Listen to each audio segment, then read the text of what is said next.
Everyone, आज हम लोग जो है प्रीवियस ईयर नीट के क्वेश्चंस को डिस्कस करने वाले हैं, जिसमें 2017 का एक क्वेश्चन है। नीट 2017 में ये क्वेश्चन पूछा गया है, इसको हम लोग डिस्कस करने वाले हैं। तो क्वेश्चन क्या है, जैसे कि आप देख रहे हो स्क्रीन के ऊपर, 2 blocks A and B, 2 blocks है जिनका नाम ए और बी है, masses 3m and m respectively. ये अच्छी तरीके से हुआ नहीं, यहाँ पे चिपक गया ये, तो आप समझ सकते हैं इसको कि प्रिंटिंग कुछ मिस्टेक हुई होंगी। तो वैल्यू क्या है, 3m and m respectively are connected by massless and inextensible string.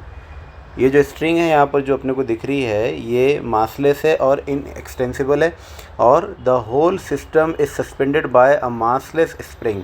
और किससे कनेक्टेड है वो, एक मासलेस स्प्रिंग के साथ कनेक्टेड है।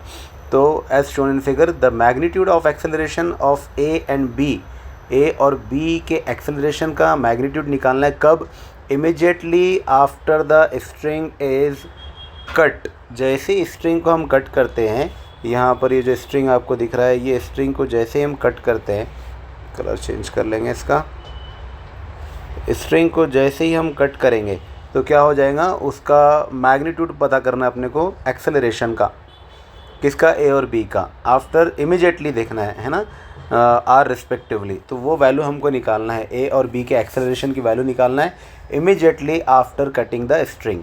समझ में आ गया होगा क्वेश्चन। तो सबसे पहले हम लोग क्या देखेंगे, यहाँ पर जो फोर्स अप्लाई करेंगे हम बिफोर कटिंग द स्ट्रिंग, तो यहाँ पर क्या लिखेंगे हम लिखेंगे, फर्स्ट स्टेप क्या रहेगा, before string cut. Before string cut क्या होने वाला है, देखिए यहाँ पर जो फोर्स लगने वाला है, मतलब जिसको हम टेंशन कहते हैं, ये वाला टेंशन जो स्प्रिंग के ऊपर टेंशन आएगा, वो 2 बॉडीज़ की वजह से आएगा।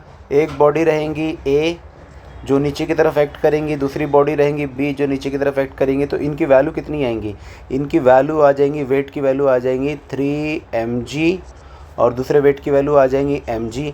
तो यहाँ पर 2 वेट्स आर देयर, 2 वेट्स हैं यहाँ पर, एक 3mg है और एक mg है, दोनों की डायरेक्शन डाउनवर्ड है। तो ये दोनों को ऐड करेंगे, इक्वल और अपोजिट डायरेक्शन में हमको टेंशन मिलेगा।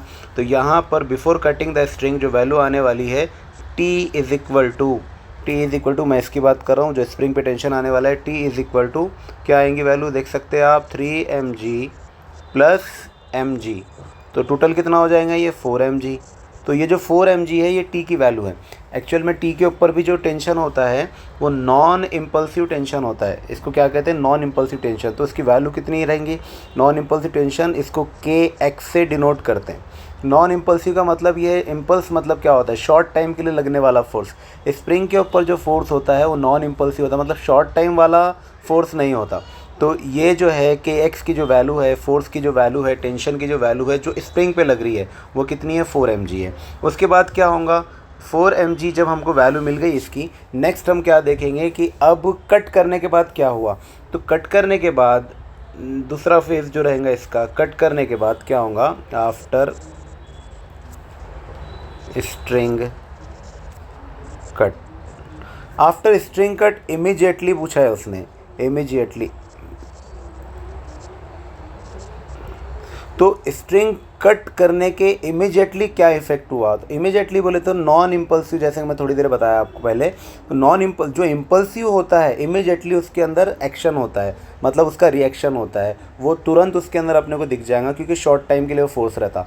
लेकिन स्प्रिंग वाला जो फोर्स है वो नॉन इम्पल्सिव होने की वजह से अभी भी टेंशन इन द स्ट्रिंग जो रहेगा, क्या लिखेंगे आप यहाँ पर, टेंशन इन स्प्रिंग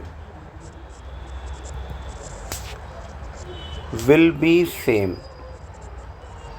है ना, टेंशन जो रहेगा सेम रहेगा, मतलब अभी भी T की वैल्यू कितनी रहेंगी, T की value still it will be 4mg।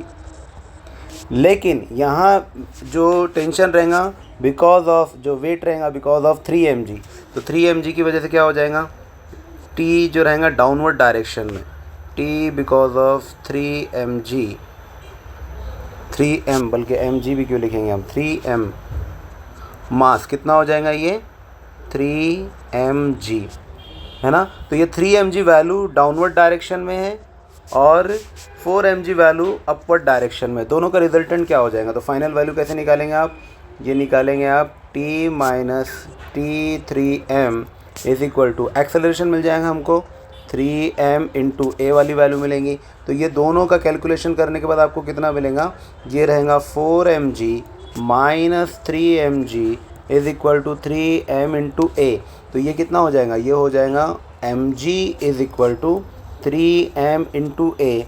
m cancel हो जाएगा, कैंसिल हो जाएगा, तो हमको क्या मिलेगा, g is equal to 3a, या फिर आप ये बोल सकते हैं कि a is equal to g/3। ये है एक्सेलरेशन बिकॉज ऑफ 3, मतलब यहाँ पे जो 3m मास है उसकी वजह से एक्सेलरेशन है, तो यहाँ पे मैं 3 लिख देता हूँ। a3 की वैल्यू कितनी आ जाएंगे, g/3। ये हुआ पहले का रिज़ल्ट, मतलब g/3 आपको मिल गया। अब नेक्स्ट अपने को सॉल्व करना है, किसकी वैल्यू निकालना है। अब नेक्स्ट निकालना है कट करने के बाद ब्लॉक बी के लिए। तो ब्लॉक बी के लिए कितना हो जाएगा, तो एक्सेलरेशन कितना रहेगा यहाँ पर, m into g is equal to m into a. तो यहाँ पर m कैंसिल हो जाएगा और हमको क्या मिल जाएगा, a is equal to ji.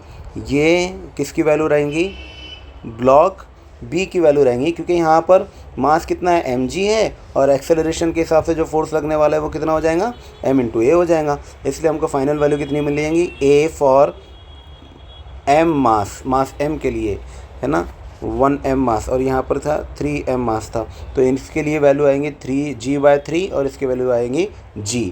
I hope आपको समझ में आया होगा। तो हमारा जो आंसर है वो क्या हो जाएगा, g/3 and g। Option A will be correct option. Thank you.